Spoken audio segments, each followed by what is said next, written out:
بسم اللہ الرحمن الرحیم۔ السلام علیکم۔ چند سال قبل ایک جماعت مانسہرہ سے آگے ایک چھوٹے سے قصبے میں گئی۔ اس جماعت میں ایک شخص ڈاکٹر نور محمد تھا۔ ان کا بیان ہے کہ مسجد سے باہر ادھر ادھر کافی لوگ فارغ بیٹھے تھے۔ ہم لوگ ان کے پاس گئے اور مسجد میں آنے کی دعوت دی تاکہ وہ تعلیم میں شریک ہو سکیں۔ کچھ لوگ ہمارے ساتھ مسجد میں آنے پر تیار ہو گئے۔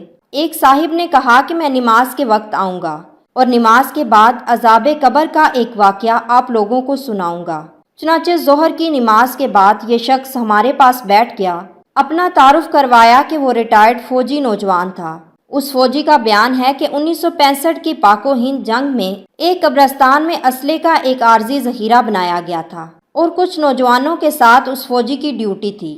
دن کا وقت تھا اور کوئی خاص کام نہیں تھا، چنانچہ اس نے قبرستان میں گھومنا شروع کر دیا۔ اس کا گزر ایک پرانی قبر کے پاس سے ہوا تو یوں محسوس ہوا جیسے قبر کے اندر سے ہڈیاں ٹوٹنے کی آواز آ رہی ہے۔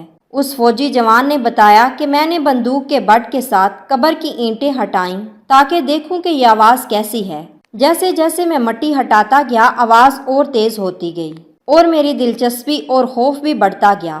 دن کا وقت تھا، روشنی خوب پھیلی ہوئی تھی۔ کیا دیکھتا ہوں کہ قبر کے اندر انسانی ہڈیوں کا ڈھانچہ پڑا ہوا ہے اور اس پر چوہے کی شکل کا ایک جانور بیٹھا ہوا ہے، اور جب وہ منہ اس ڈھانچے پر مارتا ہے تو ہڈیوں کے ٹوٹنے اور چیخنے کی آواز آتی ہے۔ میرے سامنے اس جانور نے 3 مرتبہ اپنا منہ ہڈی پر مارا۔ مجھے بہت ترس آیا کہ یہ جانور اس کو بہت تکلیف پہنچا رہا ہے۔ چنانچہ رائفل سے جب میں نے اس جانور کو مارنے کا ارادہ کیا تو وہ مٹی میں چھپ گیا۔ تھوڑی دیر کے بعد وہ جانور قبر سے نکل کر میری طرف لپکا اور میرے اوپر ایسی دہشت سے سوار ہوا کہ میں اسے مارنا بھول کر اپنی جان بچانے کی خاطر بھاگ کھڑا ہوا۔ کافی دور جانے کے بعد میں نے مڑ کر دیکھا کہ وہ جانور میرے پیچھے تیزی سے بھاگا آ رہا تھا۔ قریب ہی پانی کا ایک گڑھا تھا۔ اس جانور سے بچنے کے لیے میں اس گڑھے میں داخل ہو گیا۔ میں نے پیچھے مڑ کر دیکھا کہ جانور گڑھے کے کنارے پر آ کر رک گیا اور قدرے توقف کے بعد اس نے اپنا منہ پانی میں ڈال دیا۔ یکدم پانی کھولنے لگا۔ میں بھاگ کر گڑھے سے نکلا۔ میری ٹانگیں جل رہی تھیں، بہت جلد سرخ ہو چکی تھیں اور آبلے بھی پڑ چکے تھے۔ درد کی شدت سے میرا چلنا محال تھا۔ میں نے اپنے ساتھیوں کو آواز دی تو جب میں نے پیچھے مڑ کر دیکھا تو کچھ نہ تھا بلکہ وہ جانور غائب ہو چکا تھا۔ چنانچہ مجھے ایبٹ آباد کے ہسپتال میں داخل کروایا گیا اور پھر وہاں سے راولپنڈی کے بڑے فوجی ہسپتال میں منتقل کر دیا گیا۔ میری ٹانگوں کا گوشت گلنا شروع ہو گیا اور ہر وقت بدبودار پیپ اور خون رستا رہتا ہے۔